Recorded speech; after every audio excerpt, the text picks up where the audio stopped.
जब मैं छोटी चोरी करता था उस दिन अगर मेरी मां ने रोका होता तो मैं इतना बड़ा लुटेरा न बनता।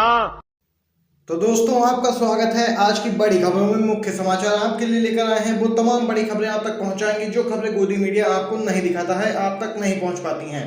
इसलिए इस वीडियो के अंत तक हमारे साथ बने रहिए। हर वो खबर आप तक पहुंचेगी जो खबर जानना आपके लिए है बहुत ही जरूरी।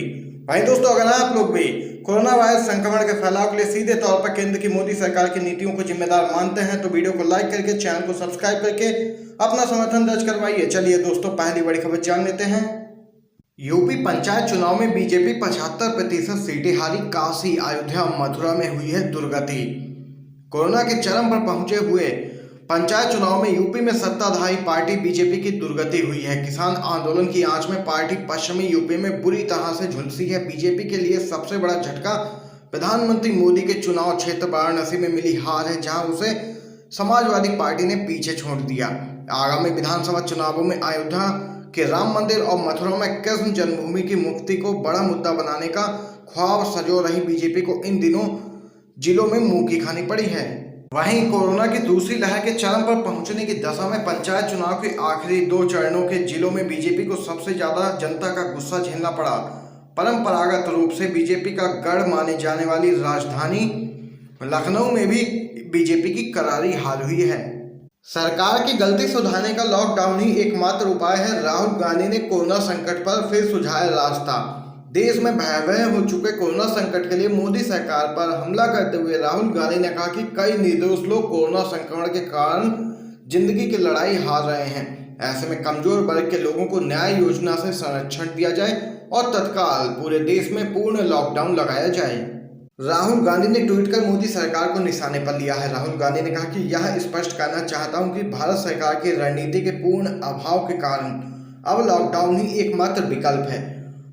मोदी सरकार ने अनुमति दी, बल्कि उन्होंने सक्रिय रूप से वायरस को इस चरण तक पहुंचने में मदद की जहां इसे रोकने का लॉकडाउन के अलावा अन्य कोई तरीका नहीं बचा है। राहुल गांधी ने घेरा है केंद्र की मोदी सरकार को और बताया है कि तत्काल प्रभाव से पूर्ण लॉकडाउन लगाया जाए पूरे देश में। उत्तर प्रदेश पंचायत चुनाव में समाजवादी पार्टी का बजा है डंका। सपा समर्थित उम्मीदवारों ने बीजेपी को पीछे छोड़ा। दोस्तों, बड़ी खबर उत्तर प्रदेश से है। उत्तर प्रदेश पंचायत चुनाव के नतीजे आ गए। देर रात जिला पंचायत सदस्य की सभी 3050 पदों के नतीजे घोषित कर दिए गए।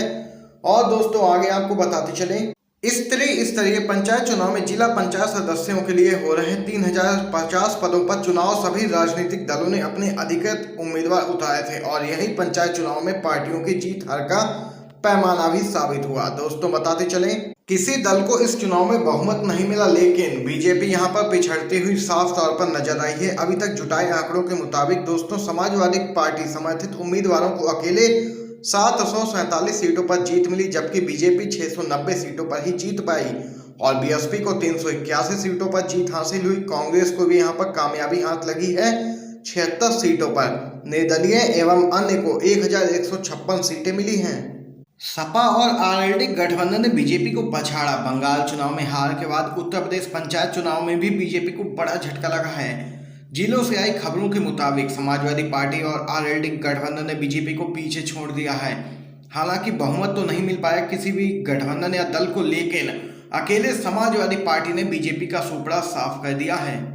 कोरोना से यूपी बेहाल। सरकार की आलोचना के लिए विपक्ष के नेताओं को उकसा रहे हैं कई बीजेपी सांसद विधायक। जी हां दोस्तों, भारत में कोरोना वायरस से हालात लगातार बिगड़ते जा रहे हैं। दूसरी लहर में जो राज्य सबसे ज्यादा प्रभावित हैं उनमें उत्तर प्रदेश भी शामिल है। राज्य में हर दिन मौतों का आंकड़ा नए रिकॉर्ड बना रहा है। इसके अलावा ऑक्सीजन की कमी के कारण ठीक होने वाले मरीजों की संख्या भी कम है। इसी बीच खबर है कि यूपी में अब भाजपा के सांसद और विधायक ही गुपचुप तरीके से विपक्ष के नेताओं को खराब सरकारी व्यवस्था की आलोचना करने के लिए भड़का रहे हैं। दरअसल उत्तर प्रदेश में अब तक कई नेता लोगों की मांगे पूरी न कर पाने की वजह से निशाने पर आ चुके हैं। ऐसे में सरकारी व्यवस्था से नाराज सांसद और विधायक निजी तौर पर विपक्षी नेताओं को सलाह दे रहे हैं कि वे महामारी में इस कुप्रबंधन की आलोचना करें। वहीं दोस्तों, आपको बताते चलें, कांग्रेस ने बड़ा आरोप लगाया है योगी आदित्यनाथ सरकार द्वारा बनाए गए कोविड केयर फंड को लेकर। कांग्रेस ने हाल ही में कोविड-19 महामारी के लिए उत्तर प्रदेश की योगी आदित्यनाथ सरकार द्वारा बनाए गए कोविड केयर फंड को भ्रष्टाचार की भेंट चढ़ाए जाने का आरोप लगाया। उत्तर प्रदेश कांग्रेस के अध्यक्ष अजय कुमार लल्लू ने एक बयान में कहा कि अप्रैल 2020 में सरकार ने कोविड केयर फंड बनाया था, जिसमें प्रदेश के आम आदमी का धन, विधायकों की क्षेत्र विकास निधि, सरकारी अधिकारियों और कर्मचारियों और प्रदेश के व्यापारी वर्ग से मोटी रकम जबरदस्ती जमा कराई गई थी। दोस्तों, इस समय की बेहद बड़ी खबर निकल के आ रही है। शमशान में लगे भाजपा नेताओं के बोर्ड, लोगों ने तस्वीर पर चढ़ा दी चप्पलों की हार। जी हाँ दोस्तों, देश भर में कोरोना के मामले काफी तेजी से बढ़ रहे हैं और इस भयंकर महामारी में भी राजनीतिक पार्टी के नेता ऐसी हरकत कर देते हैं जिससे लोगों का गुस्सा सातवें आसमान पर पहुंच जाता है। कर्नाटक के बेंगलुरु में एक शमशान के बाहर बीजेपी विधायक की तरफ से एक बैनर लगाया गया। इस बैनर को देखकर कोरोना संक्रमित मृतकों का अंतिम संस्कार करने आए परिजन भड़क गए। भड़के लोगों ने बैनर में लगी तस्वीरों के ऊपर चप्पलें चढ़ा दी। दरअसल बेंगलुरु के ही एक शमशान के बाहर भाजपा विधायक एसआर विश्वनाथ के समर्थकों द्वारा एक पोस्टर लगाया गया था और वह इस पोस्टर में लिखा था कि भाजपा विधायक एसआर विश्वनाथ की तरफ से अंतिम संस्कार में शामिल होने आए लोगों के लिए भोजन और नाश्ते की व्यवस्था की गई है। वहीं इस पर परिजनों का गुस्सा फूट गया और उन्होंने यहाँ पर फोटो पर चप्पलों की माला पहना दी। वहीं भाजपा विधायक और उसके समर्थकों के काले कारनामे को बयां करते ही यह फोटो जल्द ही सोशल मीडिया पर वायरल हो गई। फोटो वायरल होने के बाद लोग विधायक और उसकी पार्टी बीजेपी की आलोचना करने लगे। तो देख सकते हैं दोस्तों, बड़ी खबर निकल के आई है। चलिए एक और खबर जान लेते हैं। पूर्व आरबीआई गवर्नर का सरकार पर निशाना, बोले कोविड संकट के पीछे मोदी का कमजोर नेतृत्व, लापरवाही तथा दूरदृष्टि एवं लीडरशिप का अभाव, यह 3 कारण है भारत में कोरोना के उफान के पीछे, ऐसा मानना है रिजर्व बैंक ऑफ इंडिया के पूर्व गवर्नर रघुराम राजन का। दोस्तों, आगे आपको बताते चलें, एक साक्षात्कार में राजन कहते हैं, अगर आप सावधान होते, अगर आप चौकन्ने होते तो आपको पता होता कि कोरोना अभी खत्म नहीं हुआ है। अगर किसी की नजर रखी होती तो उससे पता होता कि दुनिया मसलन ब्राजील में क्या हो रहा है। वह समझ जाता है कि कोरोना न सिर्फ लौटता है बल्कि पहले से ज्यादा खतरनाक होकर लौटता है। वहीं दोस्तों, आगे आपको बता दें कि रघुराम राजन की नजर में देश वैक्सीनेशन में लापरवाह रहा। वह कहते हैं कि कोरोना की पहली लहर में दूसरे देशों के मुकाबले मिली आसान सफलता के कारण हम शायद यह सोच बैठे हैं कि हम अपनी आबादी के लिए आराम से वैक्सीन बनवाते रहेंगे। ऐसे ही सोच के कारण देश में वैक्सीनेशन प्रोग्राम धीमे हो गया, जिसके कारण कोरोना के इतने ज्यादा मामले सामने निकल के आ रहे हैं रोजाना। बड़ी खबर है दोस्तों, एक और खबर जानते हैं। कोरोना संकट पर बोले हैं असदुद्दीन ओवैसी, मोदी जी को कुत्ते का बच्चा मरने पर तकलीफ है, इंसानों पर क्यों नहीं।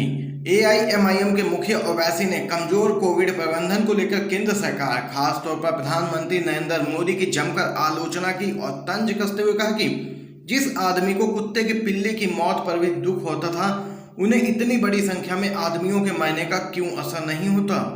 ओवैसी ने इस बात पर आक्रोश जताया कि विदेशों से आई मदद 5-5 दिन तक एयरपोर्ट पर पड़ी रहती है, लोग तड़प रहे होते हैं और दवाओं और ऑक्सीजन के वितरण में विलंब होता रहता है। उन्होंने कहा कि दिल्ली में ही विदेशों से आई 3000 टन मदद 5 दिन तक बांटे जाने का इंतजार करती रही। उन्होंने सरकार के टैक्स नीति पर भी सवाल उठाए और कहा कि विदेश से आ रही मदद में आखिर जीएसटी और टैक्स क्यों। उन्होंने कहा कि प्रधानमंत्री केवल वर्चुअल कॉन्फ्रेंस करते रहते हैं, उन्हें ग्राउंड पर आकर भी देखना चाहिए। ओवैसी ने जोरदार तरीके से बीजेपी सरकार को घेरा है। दोस्तों, देख सकते हैं, विदेश से आई मदद 5-5 दिन तक एयरपोर्ट पर पड़ी रहती है, लेकिन उसके शुद्ध लेने वाला वितरण कराने की जिम्मेदारी लेने के लिए कोई भी तैयार नहीं है, जिसके कारण मरीजों तक इन दवाओं और ऑक्सीजन के वितरण में विलंब होता है, जिनके कारण उनकी जान भी खतरे में पड़ जाती है। सुब्रमण्यम स्वामी का ट्वीट, कोरोना से लड़ाई की जिम्मेदारी गडकरी को सौंपे पीएम मोदी, कारण भी बताया। भारत इस वक्त कोरोना की दूसरी लहर का सामना कर रहा है, जो हर और तबाही मचा रही है। देश के अलग अलग हिस्सों से हर दिन लोगों की जान जाने की खबरें आ रही हैं।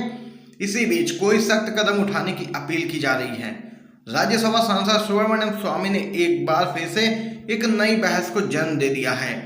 आपको दोस्तों बताते चलें, बुधवार सुबह यानी कि आज ही सुबह स्वामी ने ट्वीट कर मांग की है कि प्रधानमंत्री नरेंद्र मोदी को कोरोना से लड़ने की जिम्मेदारी केंद्रीय मंत्री नितिन गडकरी को सौंप देनी चाहिए। सुब्रमण्यम स्वामी ने अपने ट्वीट में लिखा है कि जैसे भारत ने इस्लामिक और ब्रिटिश घुसपैठियों का मुकाबला किया, वैसे ही अगर कोरोना का मुकाबला भी कर लेगा। अगर हम जरूरी कदम न उठाएं तो हमें एक और लहर का सामना करना पड़ सकता है, जो बच्चों को अपने निशाने पर लेगी। पीएम मोदी को ऐसे में इस लड़ाई की जिम्मेदारी नितिन गडकरी को सौंपनी चाहिए और पीएमओ पर निर्भर रहना बेकार है। और वहीं भारतीय जनता पार्टी से ही राज्यसभा सांसद सुब्रमण्यम स्वामी के इस ट्वीट से सोशल मीडिया पर एक नई बहस छिड़ गई और हर कोई अपने तर्क रख रहा है। कंगना रनौत का ट्विटर अकाउंट हुआ सस्पेंड, नफरत फैलाने और हिंसा भड़काने के किए थे विवादित पोस्ट, एफआईआर भी दर्ज हुई। ट्विटर ने अभिनेत्री कंगना रनौत का ट्विटर अकाउंट सस्पेंड कर दिया। ट्विटर ने बताया कि कंगना ने ट्विटर प्लेटफॉर्म के नियमों का उल्लंघन किया। कंगना ने दरअसल पश्चिम बंगाल विधानसभा चुनावों के नतीजे आने के बाद कई विवादित ट्वीट्स किए थे। इसके लेकर उसके ऊपर यहाँ पर केस भी दर्ज किया गया है। कंगना ने अपने ट्वीट में पश्चिम बंगाल की सीएम ममता बनर्जी की तरफ इशारा करते हुए उन्हें दैत्य करार दिया था। आपको दोस्तों बताते चलें, इसी पूरे मुद्दे पर यहाँ पर ट्विटर ने कंगना का ट्विटर अकाउंट ही सस्पेंड कर दिया है पूरी तरीके से। इसी बीच विवादित ट्वीट के बाद कंगना के ऊपर केस भी दर्ज हुआ है। कोलकाता पुलिस ने कंगना रनौत के खिलाफ पश्चिम बंगाल के लोगों की भावनाओं को आहत करने के आरोप में शिकायत भी दर्ज की है। इसमें आरोप लगाया गया है कि उन्होंने पश्चिम बंगाल के लोगों की भावनाओं को आहत और उन्हें अपमानित करने का काम किया है। देख सकते हैं एफआईआर भी दर्ज हो गई है कंगना रनौत के ऊपर। बड़ी खबरें दोस्तों आज की जानी आप लोगों ने हमारे साथ। अगर ये वीडियो आप सभी को पसंद आया हो तो लाइक कीजिएगा, शेयर